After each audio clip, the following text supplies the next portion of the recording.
Boa tarde, então, a todas e todos.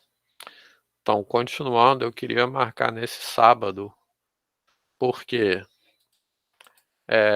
semana que vem é feriado, só tem uma aula, aí a semana é curta.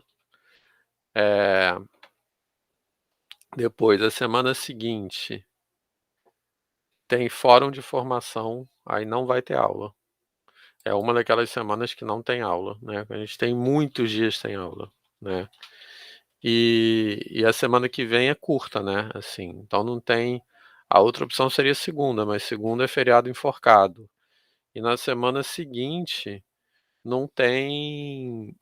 A gente não tem como marcar aula nenhum dia, porque vai ter o fórum de formação que vai pegar todos os dias. Então a outra opção seria quarta de manhã, mas os dias que tá tipo assim, segundo lugar.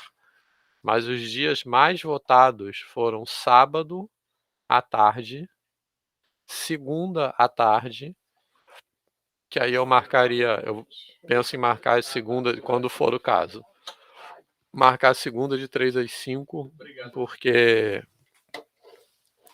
depois tem aula do Agnaldo, né, na segunda. Não sei se alguém aqui faz, mas tem uma disciplina que o Agnaldo tá dando, que é 6 horas, não é isso? Então marcaria segunda de 3 às 5 também, algum dia. E o outro dia que foi mais votado foi quinta de 5 às 7. Só que depois, pensando melhor, esse dia acho que não vai adiantar muito, porque nos dias que não puder ter aula quinta de 3 às 5 também não vai poder ter quinta de 5 às 7, entendeu? Porque vão ser dias que tem eventos e tal. E aí seria a gente fazer uma aula dupla, entendeu? Em alguma dobrar a aula. Também por mim não tem problema, mas eu acho que é pior, assim, acho que é muito cansativo. Não sei o que vocês acham. Entenderam o que eu quis dizer, não? Então, a princípio, eu penso em ficar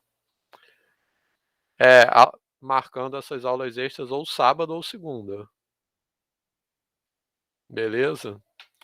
Inclusive, estou até pensando que em novembro vai ter que ter pelo menos mais uma aula sábado também. Porque até que pode ser segunda, ou dia 22, ou dia 29, porque tem dia 15 de novembro que também é feriado. Que aí não vai pegar terça, mas não dá para marcar aula extra na segunda, dia 15, entendeu? Beleza? Ou seja, em novembro eu queria marcar pelo menos umas 3 aulas extras. Porque tá muito apertado realmente aqui. São muitos dias sem aula. Beleza, pessoal? Então eu queria confirmar essa dia 6 à 1 da tarde. Então, a pedido da Juliana, tudo bem? E as outras, eu posso botar algumas opções e a gente pode até votar entre essas opções, entendeu? Beleza, mas eu queria marcar mais duas ainda em novembro. Certo? Tem um dia lá, 21 de dezembro, que até daria para dar aula também, mas eu acho meio exagerado. Quer dizer, acho meio complicado dar aula. Que não é recesso oficial da universidade. Certo? Então, mais alguma observação sobre isso? Podemos continuar?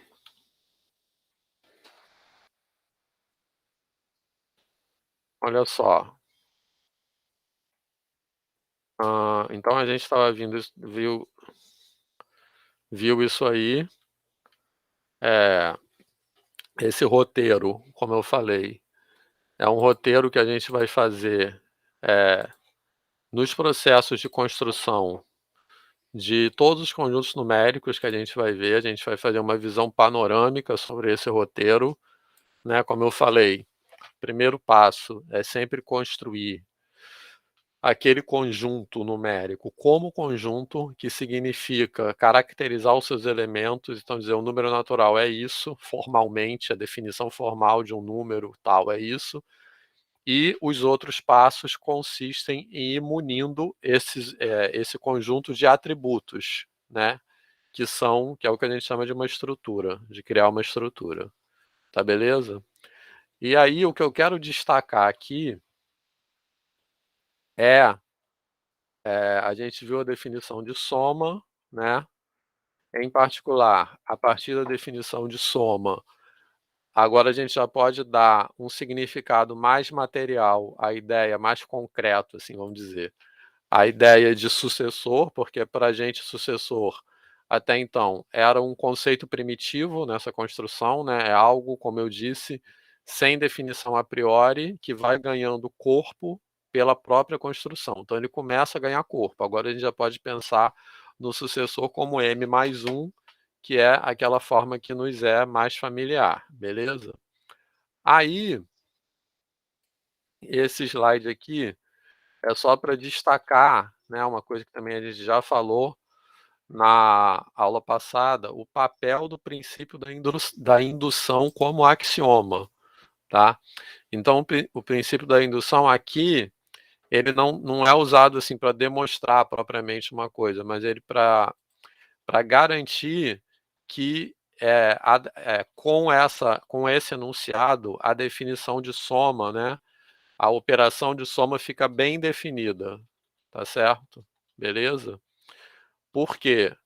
Porque a estrutura da definição de soma é uma estrutura recursiva, né, que eu vou definindo a soma de M com cada número N a partir da soma com o.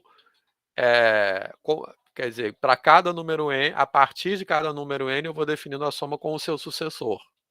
Então, o princípio da indução diz que, com isso, eu vou definir soma para todos os números naturais, tá? Então, em outras palavras, o princípio da indução ele diz que o conjunto dos números naturais n para os quais a soma com n está bem definida é o conjunto de todos os números naturais. Tá legal? Certo? Porque o princípio da indução como axioma diz que o processo de tomar o sucessor cobre todo o conjunto n, como a gente falou na terça-feira. Beleza, pessoal? Alguma dúvida? Tranquilo? Posso continuar? Isso meio recapitulando, tá? O que a gente já falou. Então agora eu vou botar a definição de produto, né, que tem uma estrutura análoga à definição de soma, tá? Então o produto também eu estou definindo como uma operação binária, né, como uma operação, ou seja, com uma função de n cartesiano n em n, e da mesma forma, de forma análoga, né, que eu defini a soma, essa definição tem dois itens. Então, primeiro eu digo o que é multiplicar por zero, que é esse item 1 aí, e depois eu digo o que é multiplicar pelo sucessor de n, supondo que eu já sei o que é multiplicar por n. Tá legal? Beleza?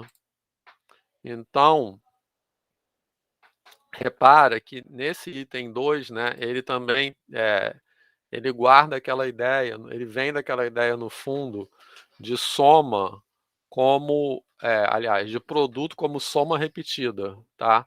Porque, em outras palavras, o que esse item 2 está dizendo é que multiplicar m pelo sucessor de n é multiplicar m por n, em outras palavras, não, é exatamente isso, somar m mais uma vez, tá? Então, no fundo, é a ideia de somar m n vezes, né? Então, essa definição ela diz isso. Então, assim como a definição de soma, o item 1 me diz o que é m vezes zero. Aí, o item 2, com base no item 1, vai me dizer o que é multiplicar pelo sucessor de zero, que eu batizei como 1, tá? Então, m vezes 1 é o sucessor, é m vezes o sucessor de zero, aí m vezes Aliás, m vezes o sucessor de zero, que pelo item 2 é m vezes zero mais m. Aí m vezes zero está em cima, que é zero, então isso aí vai dar m. Beleza? Tranquilo? Alguma dúvida? Tá, é só para destacar aqui que eu estou assim meio que dissecando passo a passo o caráter recursivo dessa definição, tá?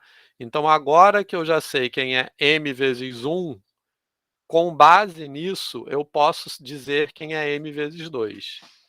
E assim por diante. M vezes 3, da mesma forma, vai ser isso aí. Então, M vezes 2 é M mais M. Também, obviamente, porque eu já defini soma anteriormente. Então, eu estou expressando o produto como soma, tá? Então, novamente, aquilo que eu falei, tá? Que isso aí nada mais é que definir produto como soma repetida, tá? E assim por diante. Alguma dúvida? Então é só para destacar isso, tá? Beleza? Que a estrutura dessa definição, ela me diz que uma vez que eu sei multiplicar por um número, eu sei multiplicar pelo seu sucessor, tá?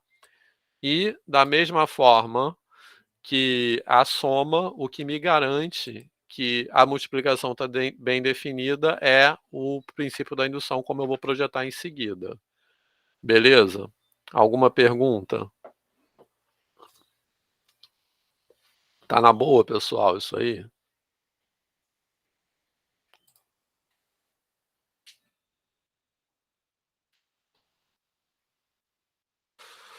Certo. Então, só mais uma observação.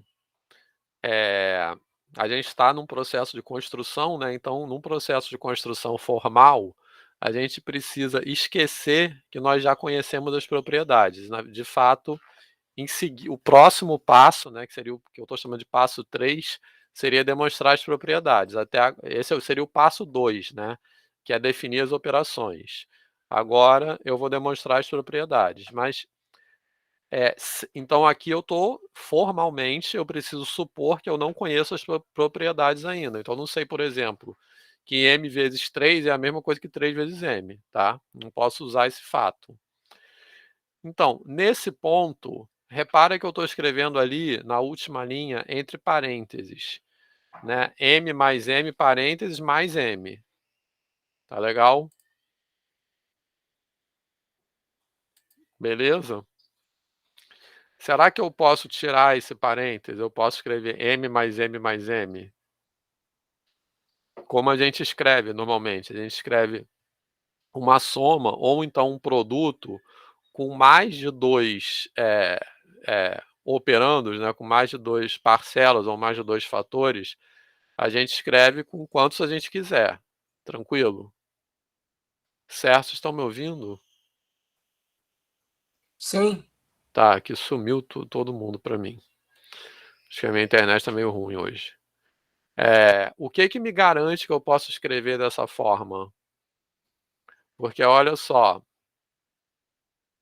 olhando para essa definição, pensando formalmente, essa definição aí, ela, ela só define o que é o produto, no caso, entre dois elementos. Por quê? Formalmente, eu estou definindo o produto como uma função que vai de n cartesiano n em n. Então, a rigor, essa definição só me permite multiplicar dois elementos. Tranquilo? Porque eu só tenho um produto cartesiano de n por n. Então, é um par ordenado, tá? Com dois elementos. Beleza? Certo? Então, por isso que eu estou colocando entre parênteses, estou colocando m mais m, tranquilo? Porque eu estou sempre somando dois elementos, tá legal? Certo? O que me permite deixar de usar esse parênteses? Alguém sabe? Ou alguém já pensou nisso? Vitor, eu pensei. Fala. Boa tarde, gente. Eu pensei no rótulo, seria. Tipo assim, porque M mais M que está no parênteses, aí é um número. Aí depois você soma com outro M, isso vai dar um Isso. resultado. E aí, tipo, se a Uhum. gente bota um rótulo para esse resultado, que é o M mais M mais M, no próximo eu posso usar só esse símbolo para Uhum. dizer, para somar com outro, seria isso? Ou não? Tem algo mais do que isso. Pelo seguinte, se eu responder, eu já vou. Acho que já dá a resposta, mas tudo bem. Olha só. Se eu somar, por exemplo, sei lá, qualquer coisa, 2 mais 3 mais 4, tá? Então, fazendo esse passo a passo, eu somo 2 mais 3, isso dá um resultado. Então, eu estou somando dois números, 2 mais 3. Eu pego esse resultado e somo com 4. Então, no segundo passo, eu vou fazer 5 mais 4. Então, eu estou somando sempre dois números, beleza? 2 mais 3, 5. 5 mais 4, 9, tá? Agora, por que eu posso tirar o parênteses?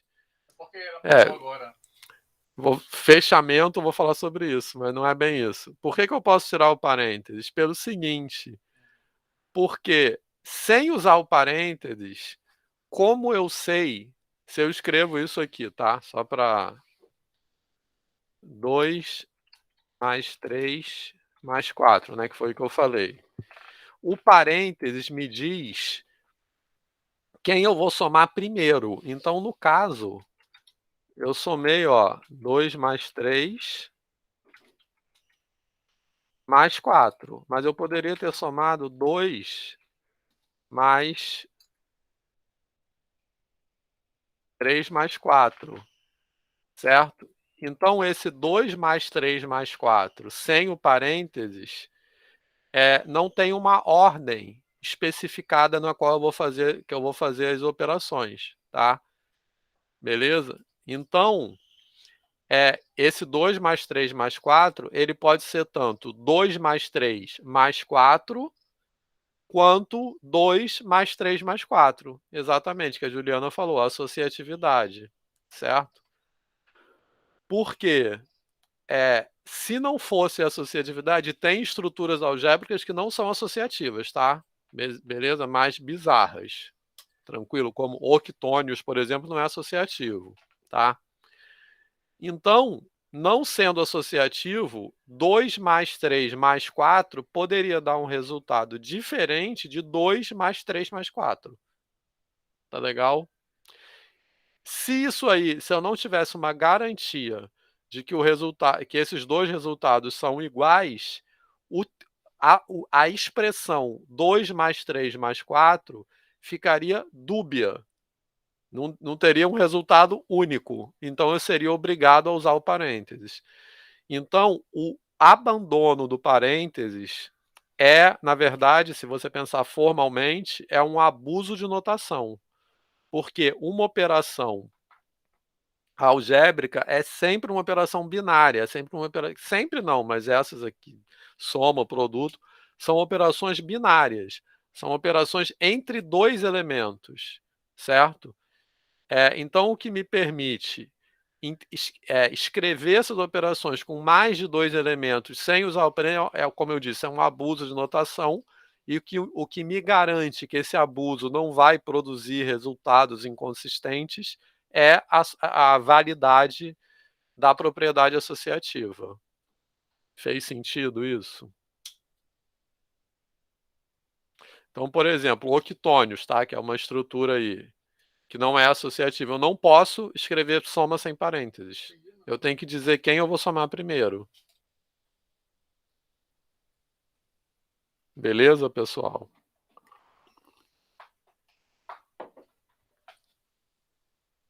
E aí? Todo mundo calado?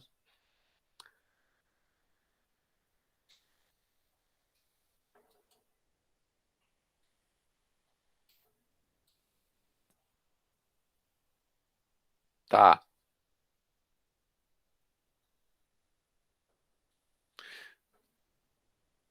Então, olha só.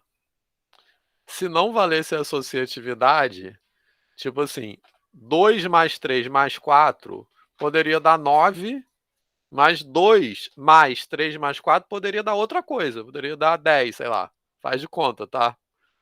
Então, como é que eu sei a qual dessas duas expressões a escrita sem parênteses se refere, tá? Ela se refere às duas. Mas por quê? Porque as duas dão o mesmo resultado. Então, tanto faz. Tanto faz. O que a associatividade diz? Diz que tanto faz onde eu boto parênteses. Entendeu? Então, por isso, como tanto faz onde eu boto parênteses, eu não preciso botar o parênteses. E aí, Léo? Então, a gente está tá pensando aqui, né? E aí, nesse pensar, tem uma coisa que me tá catucando aqui, que é o seguinte: a gente está tentando mostrar a construção do conjunto dos números naturais, só que a gente usa uma função e essa função está definida em naturais. Não, então, é porque na etapa anterior a gente já construiu os naturais como conjunto, entendeu? Quando a gente está falando lá quando a gente vai dar os rótulos dos números, Isso, esses rótulos já ah, estão dados, que foi o que a Adriana falou. que a gente está Beleza? definindo aqui, só, de fato, quando você fala estrutura, então, em relação às operações e ordem, ponto final. Isso. Aham. Tá. Então, é, a gente tá. Deixa eu só dar uma voltar aqui um pouco. Olha só, a gente já terminou isso aqui, tá? Uhum. Quando a gente terminou isso aí, a gente já tem os números naturais como conjunto, beleza? Então eu já sei quem são os elementos dos números naturais. Essa construção da estrutura é justamente o seguinte: uma vez que eu tenho o conjunto dos números naturais definido, agora eu vou botar coisas nesse conjunto, entendeu? Entendi, Beleza? entendi.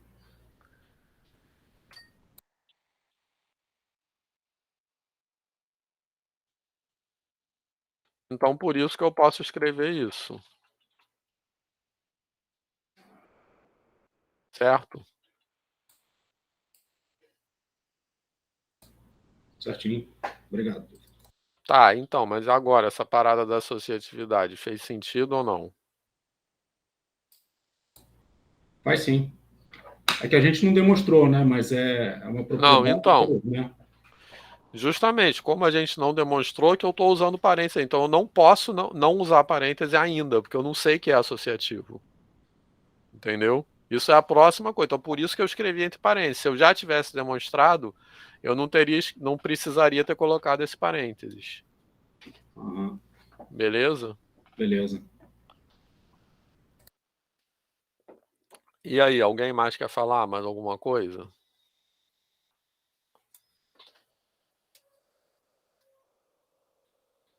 Tá na boa, pessoal, isso?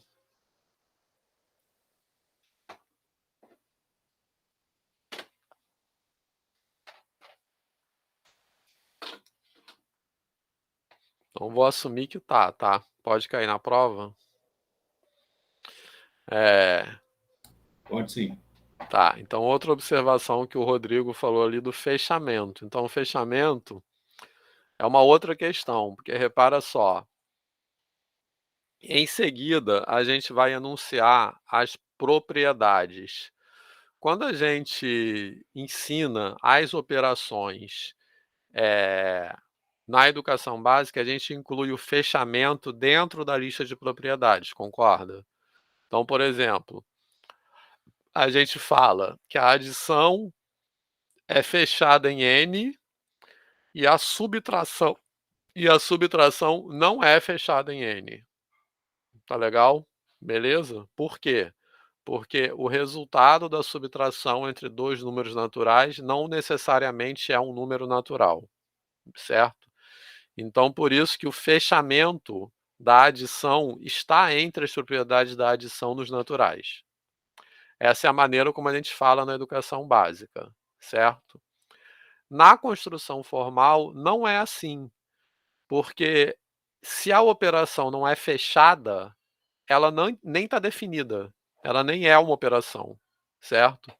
Porque olhem nessa definição aí, assim como na definição anterior. O que é uma operação binária interna, que é o caso? Uma operação, né, dessa forma é uma função que tem como domínio o produto cartesiano do conjunto por ele mesmo, porque você vai pegar dois elementos pertencentes ao conjunto, e contra domínio também o próprio conjunto. Então, o que é a definição de multiplicação como função? É uma função cujo domínio é n cartesiano n e o contradomínio é n. Então, se ela não fosse fechada, ela não estaria nem definida como função, certo?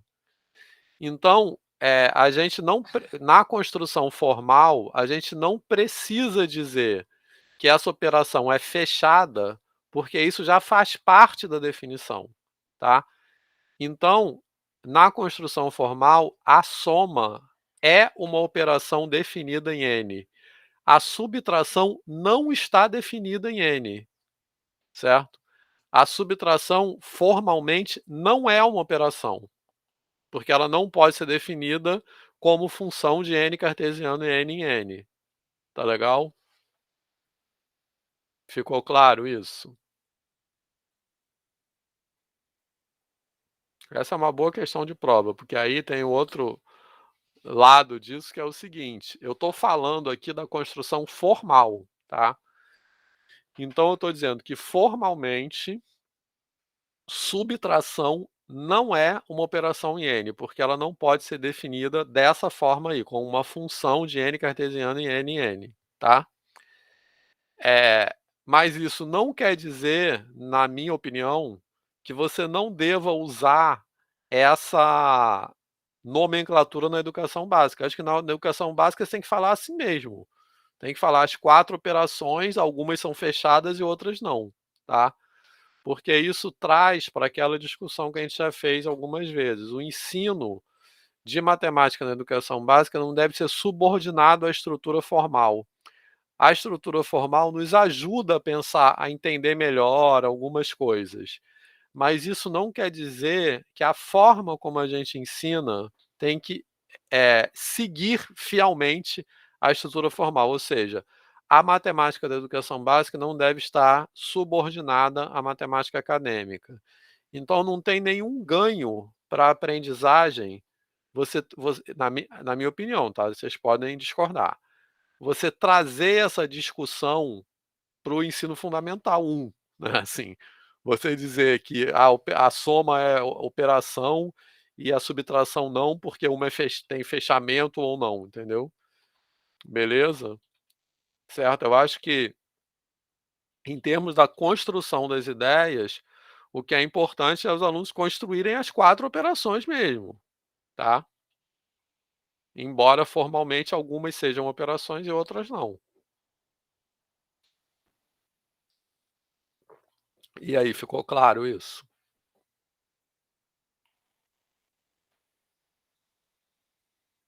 Sim.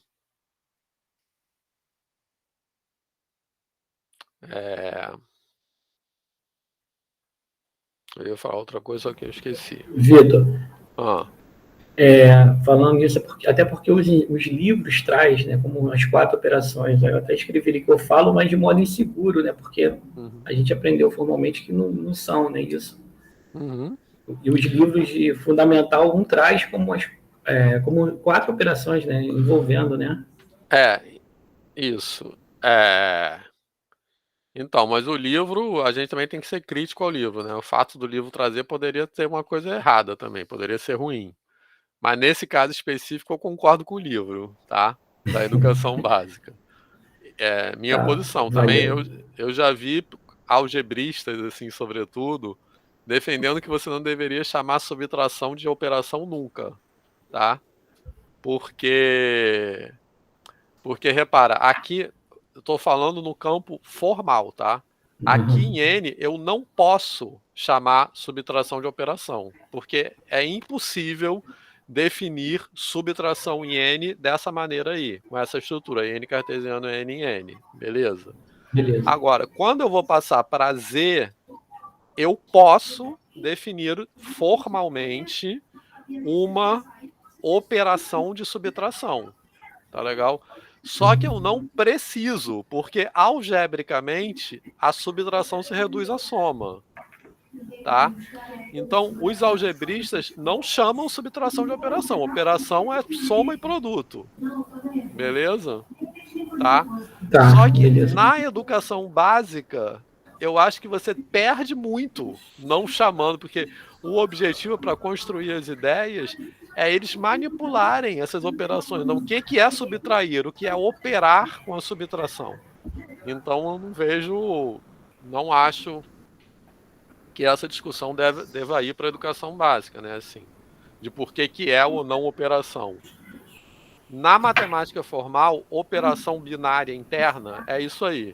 É uma função cujo domínio é o conjunto produto cartesiano com ele mesmo e o contradomínio é o próprio conjunto, tá?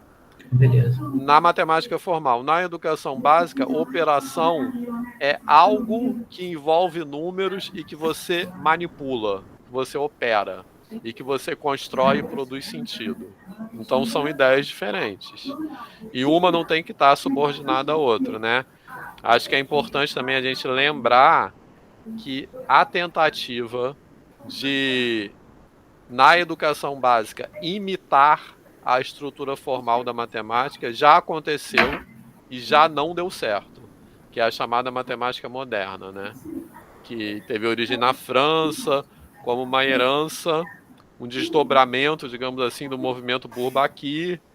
E no Brasil, na verdade, no Brasil chegou quando já tinha dado errado nos Estados Unidos e em outros países, mas mesmo assim, e aí não deu certo também, tá? Beleza? Porque isso é aquilo que eu falei, é uma abordagem não problematizada, como a formalização já aparecesse pronta, né? Assim. Certo? Beleza. Juliana. Não, eu ia falar que, assim, essa questão, eu concordo com você que na educação básica tem que chamar as operações mesmo em subtração e divisão, mas eu acho que, assim, antes da pessoa ter uma aula de anéis e grupos, isso deveria ser discutido. Mas então, por isso que eu estou discutindo. Não, mas isso agora eu já estou no mestrado, eu estou falando assim, quando a pessoa está lá na graduação, que ela vai entrar para a teoria de anéis e grupos, que para mim foi o caos, assim, podemos dizer, foi um negócio assim que ninguém nunca me disse, eu nunca parei para pensar, e quando eu cheguei em teoria de anéis e grupos, o professor já considera que a gente sabe de forma muito formal. Então, enfim, é mais um desabafo, assim, porque da forma como é colocada como é que fala? A disciplina, né, de teoria de anéis e grupos, de muita formalização, às vezes, essa ideia de, então, na verdade, não tem divisão, você está multiplicando pelo inverso. Toda essa ideia, assim, como não é muito trabalhado no ensino básico, né? Se você perguntar para um aluno do terceiro ano quais são as operações, ele vai te falar de são subtração, multiplicação e divisão, né? As mais principais. Então, você, às vezes, sai do ensino médio, eu tô pensando assim, Juliana lá com seus 18 anos, né? Você sai do ensino médio, aí você entra na graduação e vai ter teoria de anéis e grupos e tem um baque, tem uma passagem que não é feita em lugar nenhum, entendeu? Exatamente. Isso me atrapalhou até entender assim, a estrutura e a ideia dessa matéria de teoria de anéis e grupos, quando eu estava tendo. Então, a gente pode falar. Não, é isso, assim, é isso que eu queria assim, colocar assim, para discussão, porque eu entendo que não vale a pena essa ideia no ensino básico. Eu concordo com você, da forma que é. Mas, em alguma hora, isso deveria ser debatido antes de entrar em teoria de anéis e grupos, sabe? Para que ficasse mais claro o que é operação, para a gente começar a demonstrar um monte de coisa, se é anel, se não é. Enfim. Isso. Então, a gente vai falar sobre isso, tá? Aqui, vai fazer uma revisão desses conceitos de anel, grupo não, porque grupo não tem tanto a ver, mas de corpo e anel, basicamente, né, assim, aqui. Mas então, aí tem várias questões. Eu acho que esse salto que a Juliana está falando, né, que as coisas começam, parece que vão aparecendo, assim, eu acho que isso é ruim até para quem vai fazer bacharelado. Mas para quem vai fazer licenciatura, você falar sobre isso é indispensável, na graduação, beleza? E aí, quando a gente vai falar de anel e corpo, certo? Mais do que, o que eu quero discutir aqui, mais do que simplesmente exibir a definição de anel, eu quero discutir o que significa na matemática contemporânea a definição dessas estruturas. Anel, corpo, espaço vetorial, um monte. Beleza? Né? Porque essa ideia de estrutura é uma ideia central e constituinte da matemática contemporânea, que permite generalizar coisas. Né? Por exemplo, quando a gente fala assim, a gente pode pensar assim, nas operações como nos números, como uma aritmética. Quando a gente fala de estrutura, a gente está falando de uma álgebra abstrata, e a aritmética dos números é um caso particular daquela álgebra. Né? Assim como a geometria euclidiana, quando a gente passa para a geometria euclidiana, a geometria não euclidiana, né? Quando a geometria euclidiana passa a ser uma geometria, não a geometria. Esse movimento de generalização e abstração é constituinte da matemática contemporânea. Então, essa discussão também não é feita, eu acho, na graduação. Não, beleza? Tem que esclarecer, porque para mim não ficou claro como é que você vai discordar uma coisa que eu não entendi o que era. Vai complicar mais a minha vida. Amaral, entendeu o que eu estava falando ali? N cartesiano N. Certo?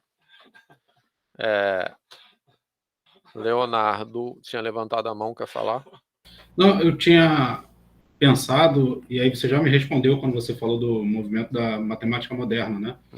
Só que é algo que, particularmente, eu ainda não estudei, mas me chama a atenção porque parece que tem uma ruptura muito grande com uma ideia, depois vem uma ideia de uma construção muito presa ao formalismo, e eu não sei se rompeu ou não ainda com isso. E o que eu acho curioso é porque ela vem numa época em que passou o Anísio Teixeira, né, que era baseado lá na pedagogia de John Dewey, que era baseada na experiência. Então parece que é uma contradição aí que eu ainda não entendo por que entrou nesse formalismo da matemática moderna, né? Eu realmente não entendo por que aqui no Brasil teve esse movimento que deixou aí até hoje resquícios, cicatrizes, né? Sim. Então, esse movimento da matemática moderna, internacionalmente, ele vem como um desdobramento do movimento de formalização da matemática, que é muito caracterizado pelo grupo Bourbaki, né, que era um grupo de vários matemáticos na França, que fizeram um movimento assim, de escrever livros formalizando várias coisas que não estavam formalizadas. Né? Os axiomas de Peano também são nessa vibe, né? São no começo do século. Então, isso é na virada do século XIX para o século XX, né? Porque se trabalhava com as coisas em matemática sem que as coisas tivessem, muitas vezes, definição formal. Né? Beleza? Isso tem a ver com o processo também até de internacionalização da matemática, porque até pouco tempo antes disso, não existia uma matemática internacionalizada. Existiam práticas que às vezes eram diferentes, então nomenclaturas diferentes em países diferentes, enfim.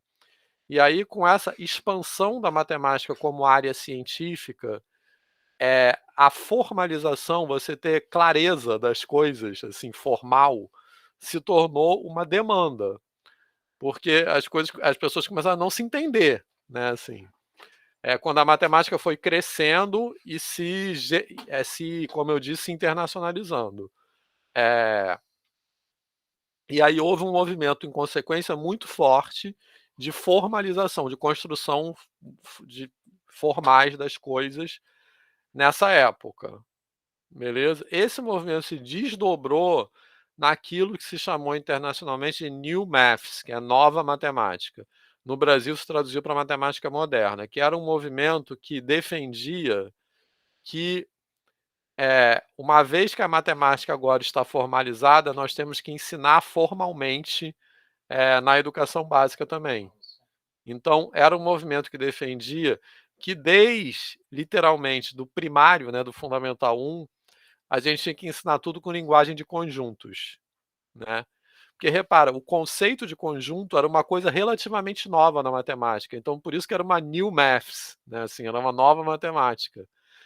Então, como agora a gente tem uma nova matemática, vamos ensinar de acordo com essa nova matemática. O pensamento mais ou menos era esse. Beleza?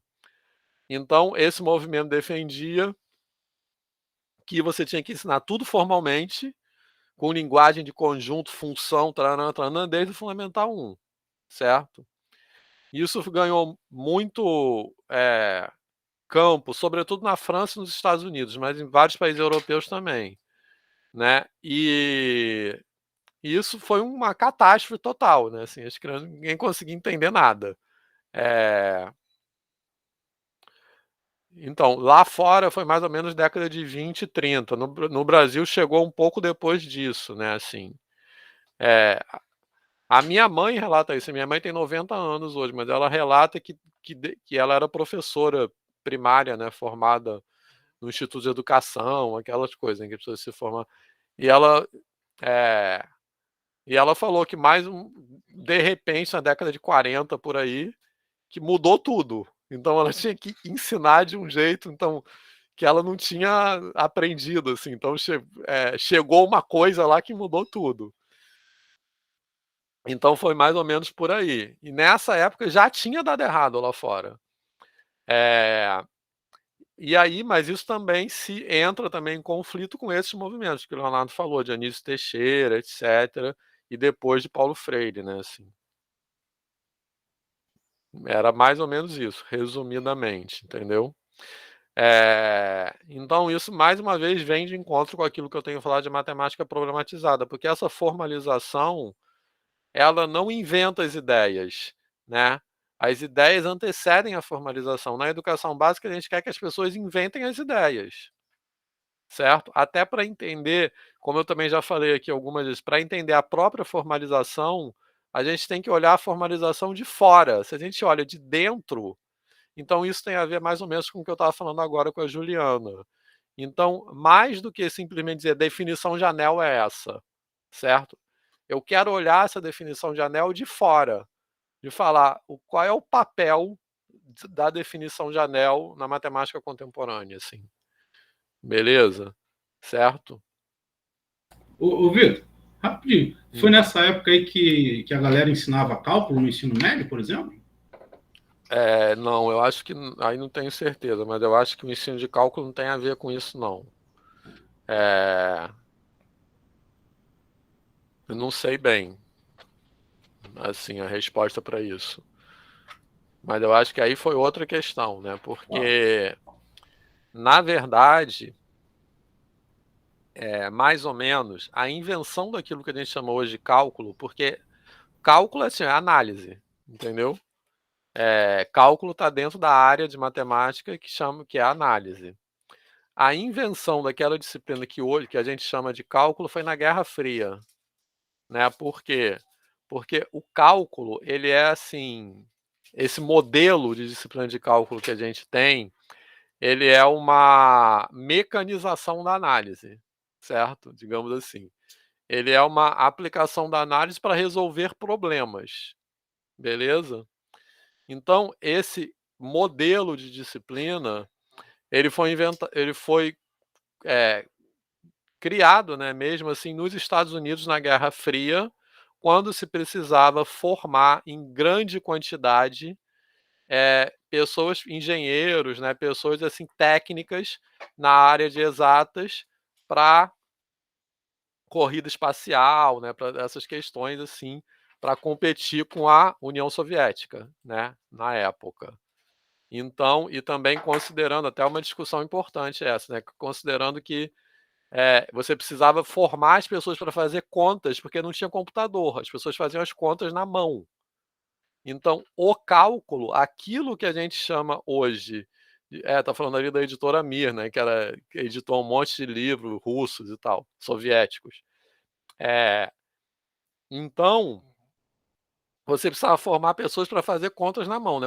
Eu sempre falo para entender essa história, eu recomendo aquele filme Estrelas Além do Tempo. Eu sempre acho que é bacana, que é um filme que mostra a questão do racismo, né, assim, das mulheres negras na NASA e tal. ficava num papel subordinado, etc. Esse filme é muito bacana, né, assim. E ele mostra também que era chamado de computadores, né, as pessoas, porque não tinha computadores máquinas. Então elas faziam na mão aquela conta lá, como é que eu boto em órbita, boto um satélite em órbita, né? Porque a grande questão era botar uma pessoa em órbita. Então eles tinham que saber botar um satélite em órbita e depois recuperar sem matar o astronauta, né? E aí é aquela questão de ponto go, no go, né? Que eles até falam no filme, que basicamente é como é que você faz a conta para saber precisamente quando você passa de uma órbita elíptica para uma órbita parabólica, que é uma órbita descendente, de forma que não cai, enfim. Hoje a gente faz isso a gente faz as contas, a gente faz o modelo e faz as contas com o computador. Na época, e são contas que exigem uma precisão muito grande. Então, na época, não tinha computador, então por isso que tinha que formar. Então, o cálculo, ele é inventado para isso. Só que hoje, a gente continua. Aí se escreveram vários livros, o Cid falou aqui da editora Mir, nos Estados Unidos. Escreveram esses livros, Leitold, é tudo dessa época, esses livros, que se usa até hoje, né? Foram meio repaginados, mas sem mudar a sua filosofia. Então eu sempre digo que hoje se ensina um cálculo que é completamente anacrônico, né? Que é um cálculo que não mudou praticamente nada nos últimos 60 anos, né? Assim, é isso. Mas eu não sei bem que relação isso tem com esse movimento da matemática moderna, tá? Porque o movimento da matemática moderna, ele olhava mais para as séries iniciais, né? Para o tipo assim, primário, beleza? Tranquilo, pessoal? Tranquilo, obrigado. Fez sentido isso? Então, por isso que todo mundo odeia cálculo, as pessoas têm toda a razão. Porque é insuportável mesmo ficar fazendo aquelas contas. Beleza? Enfim, é isso aqui eu já falei, né? A mesma coisa que está escrita para adição, que é o papel do princípio da indução, que garante que a multiplicação está bem definida para todo número natural. Certo, pessoal? Alguma dúvida?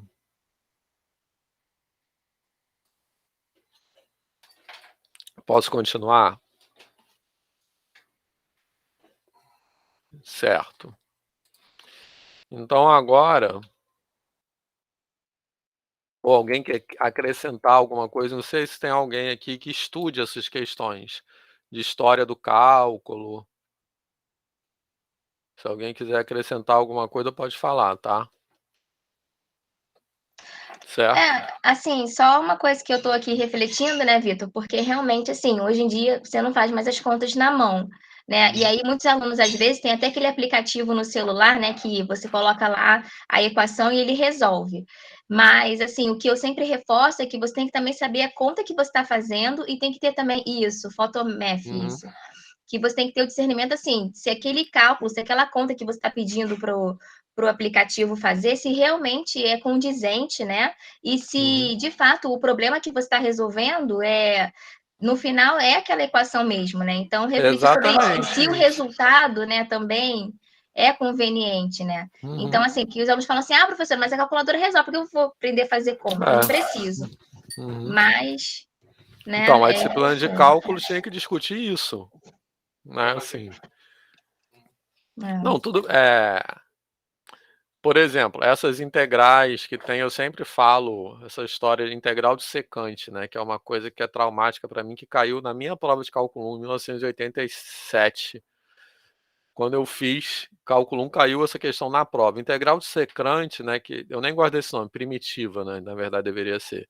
Mas enfim, integral indefinida de secante é uma coisa que você sabe fazer, se e somente se você já viu fazer. Porque tem um macete que você multiplica em cima e embaixo por secante, multiplica e divide por secante mais tangente, dá logaritmo neperiano, do módulo de secante mais tangente, enfim. É uma coisa que nunca você vai sacar, assim, você vai... Então, essa questão na prova, ela mede se você já viu aquilo ou não. certo? Beleza? Então, esses métodos bizarros de calcular integral, limite, né, aqueles limites bizarros, eu acho até que tem que falar disso do cálculo, até para a pessoa entender como o computador opera, certo? Mas não a matéria ser isso. A matéria é isso. A matéria não fala nada, assim, além disso. Resolver integral, que é uma coisa que, embora eu não goste de usar essa palavra, esse termo, isso não serve para nada. Mas nesse caso, esse termo se aplica perfeitamente. Não serve para nada no sentido de que isso torna a matéria sem sentido, né? Outro exemplo, aquele negócio de frações parciais, que isso nem é um método de integração, né? Você dizer que frações parciais é um método de integração é a mesma coisa que dizer que produto notável é um método de integração, porque frações parciais é uma manipulação algébrica do integrando, né? Aí dá frações parciais, dá todos os casos, se tiver raiz dupla, se tiver não sei o quê, se o numerador for assim, se o denominador for assim. Então, não é que não tem que falar de fração parcial, mas isso não tem que ser um tópico curricular. Isso tem que ser uma coisa que tem isso aqui. Mas vamos entender o que é integral e para que tipo de problema a integral serve, né? Aí não tem isso. E é por isso, Vitor, assim, que eu fiquei muito encantada. Eu não conhecia, é um livro que vocês indicam na bibliografia do mestrado, é da Ângela. No Valdeci? Que tem uma aplicação no Maple, né? No Maple. Nossa, é muito bom, porque aí sim, ele mostra, né, lá as definições, né, faz o que é rigoroso, mas ao mesmo tempo eles colocam aplicabilidade, aí você abre o aplicativo e você vai mexendo ali na derivada para saber o que acontece ali, o que ela é na curva, e assim, muita aplicação e muito interessante esse livro. E eu acho que os livros deveriam ser assim, né, hoje em dia, né? Exatamente, mas as pessoas ficam fazendo aquilo na inércia, né? Que fazem, né? Como eu disse, há 60 anos, certo? E nas grandes universidades, como a UFRJ, isso acontece porque, no fundo, as pessoas não ligam muito para o ensino de graduação, entendeu? As pessoas querem publicar seu paper e não querem perder muito tempo. Então já está pronto, vão fazendo aquilo ali. Eu acho que é isso. Todas essas reflexões são importantes. Beleza, pessoal? Mais algum comentário? Tudo cai na prova, tá? Tudo isso que a gente está discutindo aqui é matéria, tá? Já tem data não, né, Vitor? Não, eu vou pensar. Tá. Meio complicado, né? Com ano novo. Ou a gente faz antes do ano novo ou faz na primeira semana de janeiro. Enfim, eu vou dar uma pensada. Na aula que vem a gente pode discutir isso. Márcio. Não, só ia falar que podia ser antes. Oi? A primeira prova poderia ser antes. Tá, eu vou... Uma depois, mas aí o ideal é esse, eu vou pensar aqui. Esse período todo quebrado, fica difícil a gente... Enfim. Loucura, né? Mas o ideal é esse. Mas olha só... A gente passa um ano novo meio tenso já, né, cara? Então, melhor alivia a tensão. Isso. Então, olha só, vamos lá, continuando aqui no processo. Agora, a gente está no passo 3, porque agora, no passo 1, a gente definiu o conjunto, tá? Esse espaço eu estou chamando, isso não existe não, tá? Eu estou botando só para destacar as coisas, não é uma classificação, assim, passo 1, passo 2, no sentido de enfatizar a estrutura da construção, beleza? Não é uma coisa assim... Eu que inventei essa nomenclatura, tá? Não é uma coisa para vocês, assim, decorarem. Mas é só para destacar que primeiro a gente define como conjunto, depois define operação e agora prova as propriedades. Beleza? Isso, exatamente. É para fins didáticos, essa coisa. Para destacar as coisas que são feitas ali. Então, agora o passo 3 seria provar as operações, certo? Das operações de soma e produto que eu estou colocando aqui, essas operações familiares, algumas observações importantes. Primeiro, na verdade, como eu já falei, a gente não vai fazer a construção passo a passo, tá? Eu só quero promover um olhar panorâmico e falar e destacar alguns aspectos dessa construção que são importantes. Então, nesse sentido, cada propriedade dessa é um teorema, beleza? É uma coisa a se provar. A gente não vai ficar provando todos, tá? Porque seria chatérrimo isso, beleza? Ficar provando, porque eles são, inclusive as demonstrações são muito parecidas, que não acrescenta muito, mas é importante entender que se a gente fosse fazer todos os detalhes, cada coisa dessa aí é um teorema. Tá beleza? Certo? Eu vou demonstrar apenas um como exemplo para vocês, para mostrar para vocês como é que é a estrutura dessas demonstrações. Porque a maioria delas também usa o princípio da indução. Tá certo? Beleza?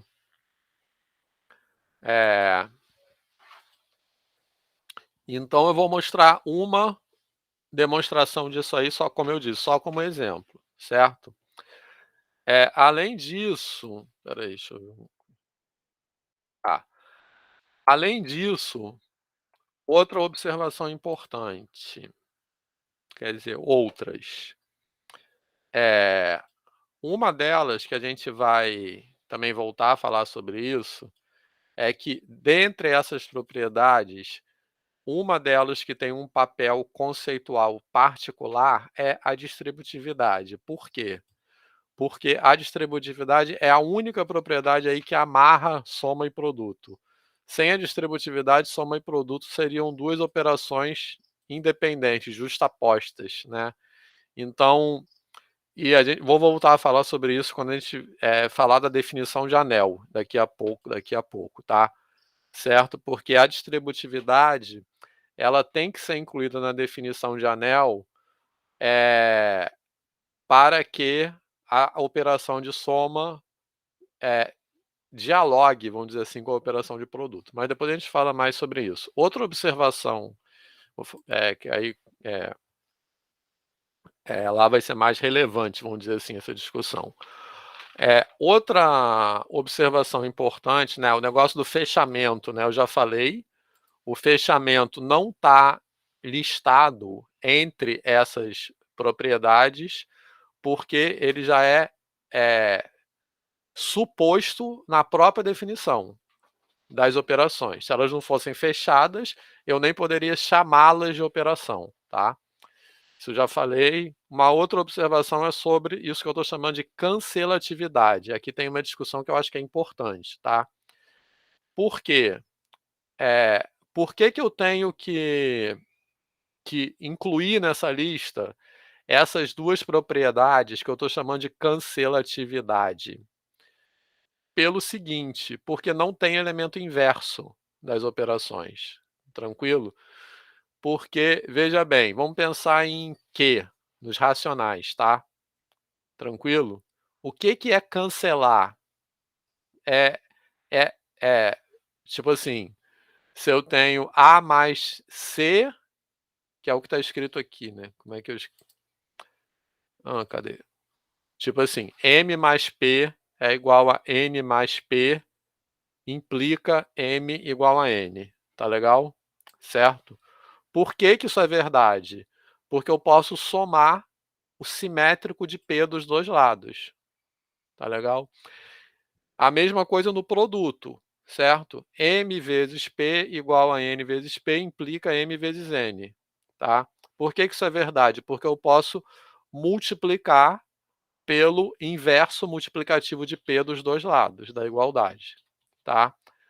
Então, por que aqui eu tenho que escrever isso? Porque eu não tenho nem o inverso aditivo nem o inverso multiplicativo. Né? Esse argumento que eu falei de somar com o simétrico e multiplicar pelo inverso, ele pode ser usado para as duas operações em Q ou para a adição em Z. Né?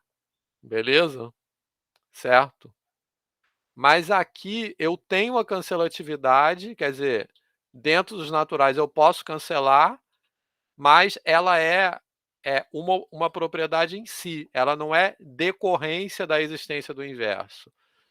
Em outras palavras, numa estrutura onde eu tenho a existência dos inversos, como corolário disso, eu tenho as respectivas cancelatividades de cada operação, tá?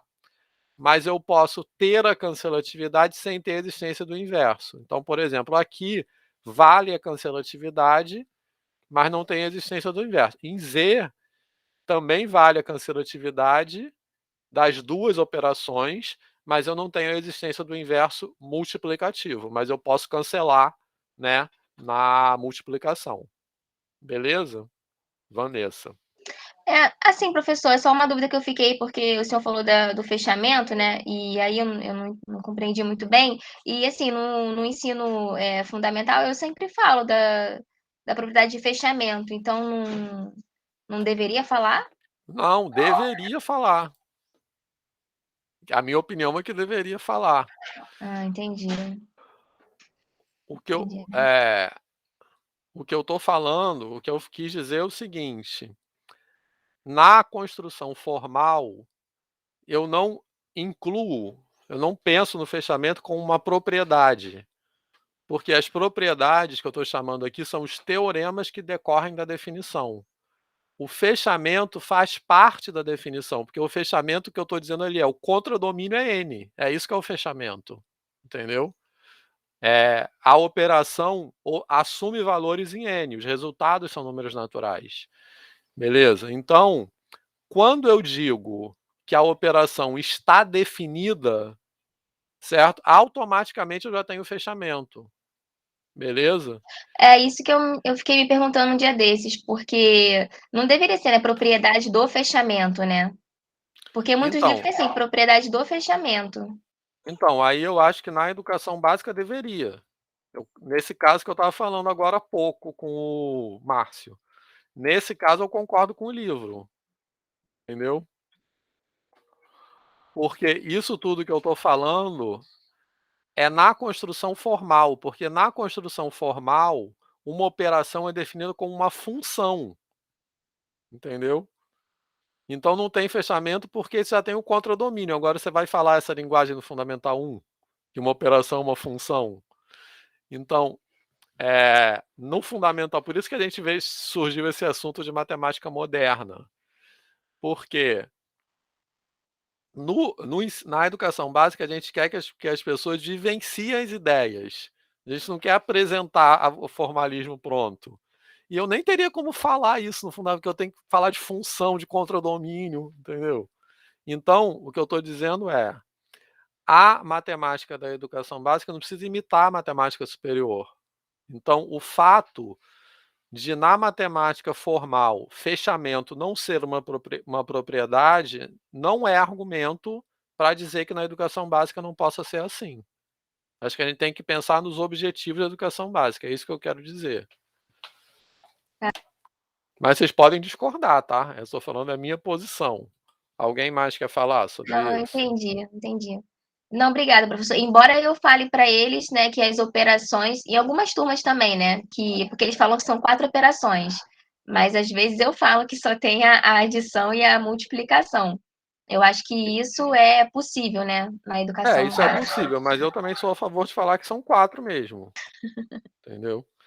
Assim, então, até se mais alguém quiser falar o que acha, acho que é uma boa, assim.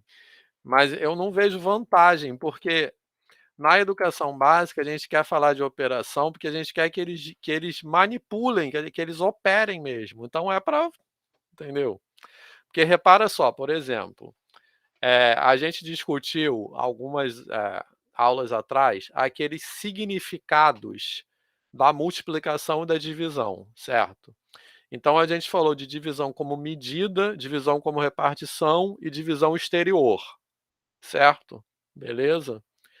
Se a gente reduz a divisão como uma multiplicação pelo inverso, a gente deixa de dar destaque a esses significados. Esses significados são intrínsecos à ideia da operação. Então é óbvio que a gente deve relacionar, né, multiplicação com divisão, entendeu? mas não devem, a meu ver, reduzir a discussão sobre divisão a tipo assim, um caso particular de multiplicação, que é o que se faz na álgebra, entendeu? Na álgebra formal, a álgebra acadêmica, não se fala de divisão como operação. Se fala de divisão, se reduz a multiplicação. Mas na educação básica, se você faz isso, eu acho que você deixa de dar o destaque, que eu acho que é importante, por exemplo, para os significados e para as coisas próprias de cada uma delas. É isso que eu quero dizer, entendeu? Adriana. Oi, gente, boa tarde.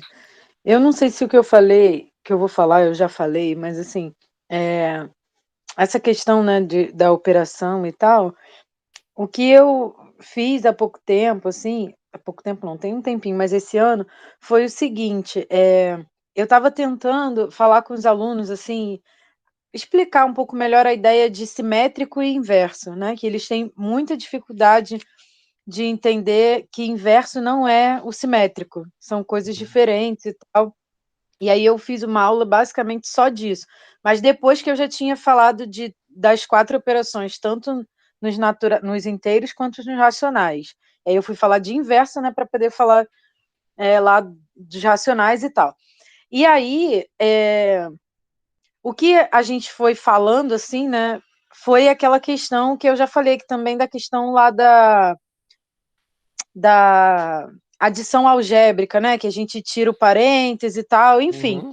E aí, fazendo, na verdade, a volta de que, sei lá, 2 menos 7 é 2 mais menos 7, né? Fazendo o contrário ali, a volta, para falar dessa questão do simétrico, do inverso, enfim.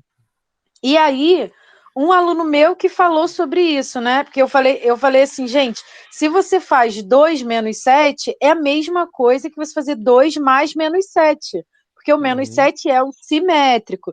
E aí depois falei a questão do inverso. Se você faz 2 dividido para 5, é a mesma coisa que você fazer 2 vezes 1/5, porque você está multiplicando pelo inverso que a gente acabou de ver. E aí um aluno meu que falou, então não existe divisão, porque divisão é multiplicar pelo inverso. E aí eu não lembro agora se foi nessa aula ou se foi em outra aula que eu falei que para mim aquilo ali foi tipo assim, o ápice do negócio, porque ele chegou a essa conclusão meio que sozinho, assim, entendeu? A gente falou das operações e tal, mas aí dentro disso, ele falou, e aí outro menino falou, então também não tem subtração? Eu falei, é tipo isso. Aí, mas assim, não é algo que todos os alunos vão chegar nesse entendimento, assim, mas eu acho que quando ele falou isso, aí eu falei assim, isso é verdade. Mas a gente, né, vai estudar aí como 4 operações, mas é isso, em geral a gente tem soma e produto, porque as outras é o inverso e o simétrico. Mas aí foi mais ou menos assim. Isso, muito bacana, Adriana, essa fala, porque eu acho que é importante, assim, porque uma coisa completamente diferente é quando vem dos alunos, entendeu? Certo? Aí quando vem dos alunos, eu acho que é isso que a Adriana falou. Você tem que falar, sim, isso é uma forma de ver, mas a gente pode falar também nas 4 operações, entendeu? Então é muito legal os alunos terem percebido isso por si só. Mas uma coisa é você chegar e impor essa ideia, e outra coisa é essa ideia aparecer na turma. Entendeu? Certo, Adriana? Sim, eu tô comendo biscoito, sim. Tá. Então, muito bacana essa história. Adorei.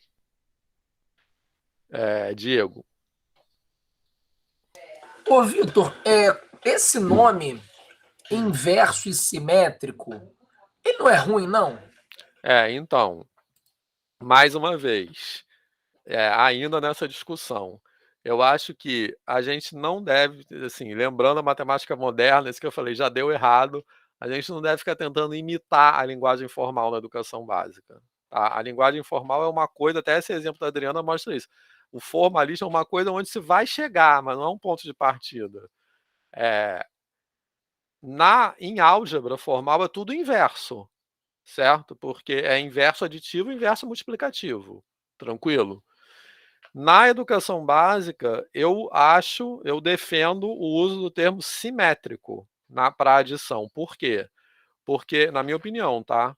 Por quê? Porque o termo simétrico, ele dá mais destaque para aquelas ideias de simetria que são, como a gente já discutiu, que são usadas para você trabalhar adição de números inteiros e multiplicação de números inteiros. Né? Porque a ideia de simetria, né, o nome simétrico, remete à ideia de simetria que tem tudo a ver com aquela ressignificação do conceito de número quando a gente inclui os números negativos, porque aí você tem uma origem e uma orientação. A simetria é em relação a essa origem. Então, no caso da adição, por causa desse motivo, para mim, eu sou a favor de usar o termo simétrico, entendeu?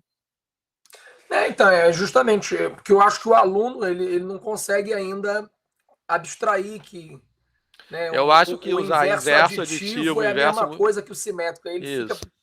Eu acho que confunde você usar inverso aditivo e inverso multiplicativo, entendeu? Eu sou a favor de usar inverso e simétrico. O que vocês acham? Mais alguém tem uma opinião? Olha só, porque quando eu falo isso, como eu disse, eu não tenho lugar de fala para falar isso, não. Quem tem são vocês, entendeu? Eu posso estar totalmente errado, porque eu estou falando isso a partir da minha experiência como professor universitário, tá? Juliana. Então, nos livros mesmo do 7º ano, ele trabalha com a ideia de simétrico ou oposto. Ele fala os dois nomes, né? Uhum. E é como a Adriana falou, isso quando a gente vai trabalhar com o inverso de um número, e assim, eu acho que eles não têm problema de ver inverso quando você está trabalhando com a divisão de frações.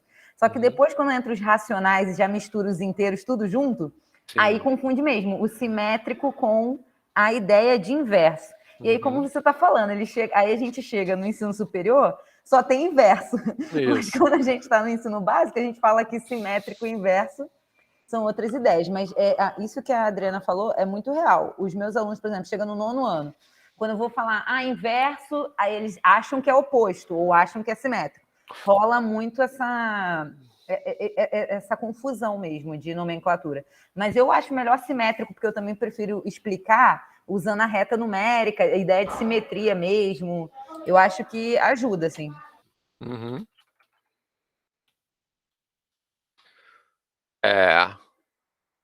Exatamente. Isso aí, então, isso que a Adriana falou é um problema do ensino superior, tá? Porque no ensino superior que fica faltando fazer essa ligação. Adriana. Então, eu dei isso, né? Isso que eu falei ainda há pouco foi no 7º ano. Porque, enfim, gente, eu estou vivendo a experiência do 7º ano e eu estou amando, mas é a primeira vez que eu dou aula no 7º ano, então tudo para mim é novo. E aí, assim, como eu coloquei aí, né? O livro, ele traz as duas coisas, oposto e simétrico lá, quando fala dos inteiros, e inverso ele traz do outro, mas que foi exatamente o que a Ju acabou de falar. Mas, assim, eu acho que para os alunos, pelo menos para os meus alunos esse ano, funcionou da seguinte forma, né? Como o livro traz oposto e simétrico lá para os inteiros, e a gente usou a reta, né?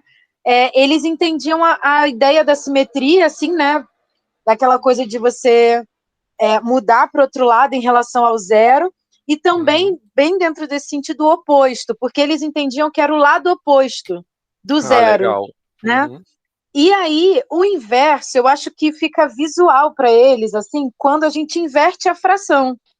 Então, eu acho, assim, eu não me imagino usando o inverso aditivo para o 7º ano, porque eu acho que quando a gente falou de inverso lá, né, com eles viram muito essa ideia de inverter.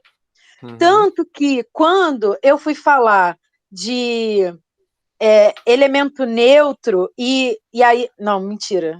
Quando eu estava falando de inverso, aí eu falei para eles assim, gente, mas e se não for fração? Se for número decimal, como é que eu sei qual é o inverso do número decimal sem passar para fração? E aí eles ficaram assim, não sei. Aí eu falei assim, então, porque o inverso de um número, ele tem uma propriedade. E aí, né, falei de que dois números, se multiplicados, dão um, é porque um é o inverso do outro, enfim. Mas aí falei disso depois que eles, tipo assim, foram entendendo a ideia de inverter a fração. Porque eu realmente, assim, tenho um total de menos de um ano de experiência com o 7º ano. Mas eu não imagino falando assim, inverso aditivo para o 7º ano, porque visualmente não faz sentido, eu acho, para eles. Porque acho que faz mais sentido mudar o sentido do que inverter o sentido. Não sei se faz muita diferença. Penso no português mesmo. Isso. Então, mas o que você falou do oposto não é só o português, entendeu?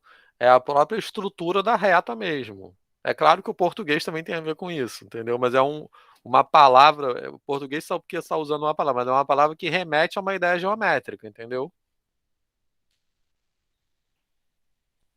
Léo, acabou, Adriana?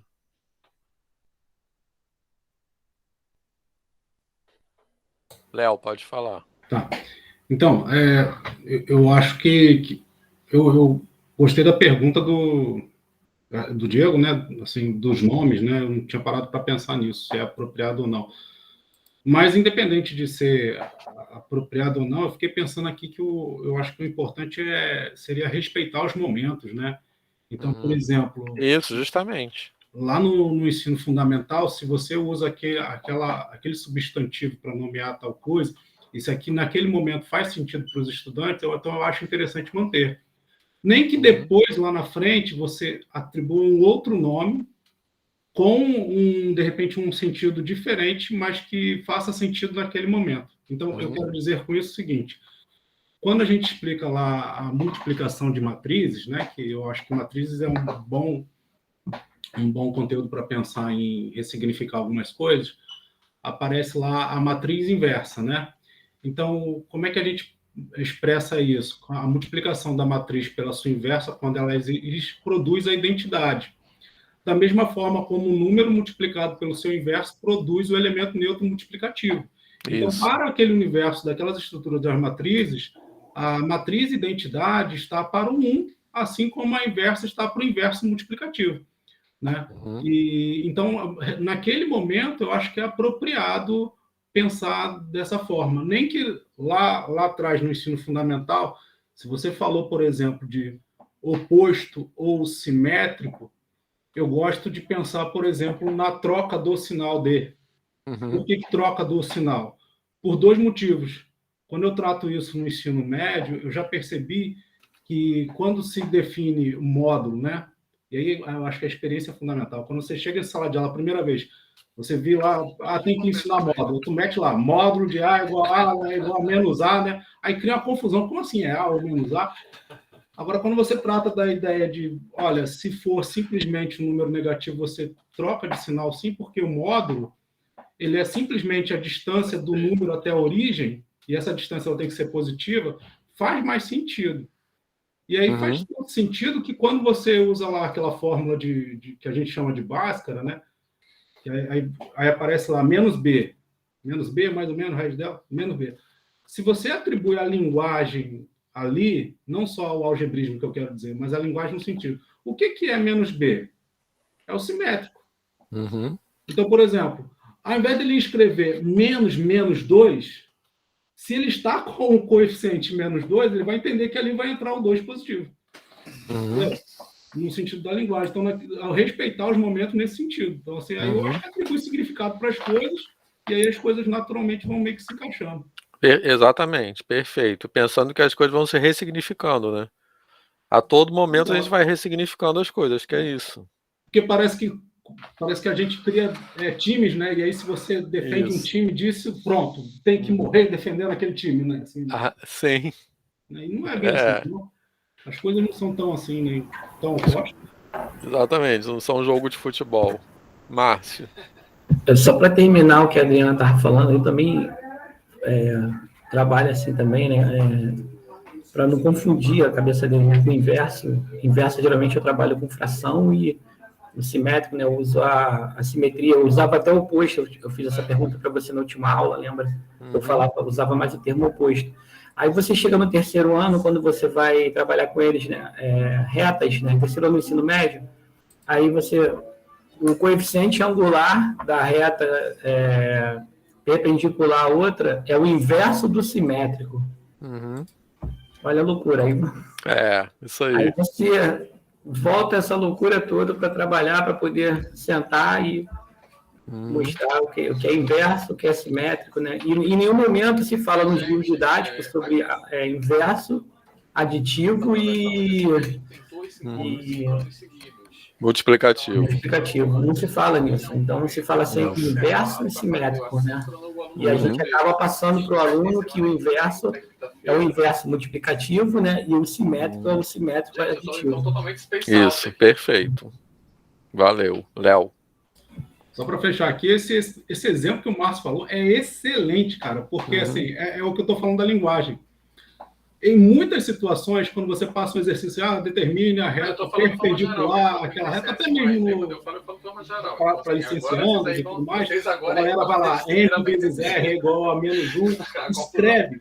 Quando, na verdade, você só precisa pensar na linguagem, né? É justamente o que o Márcio falou.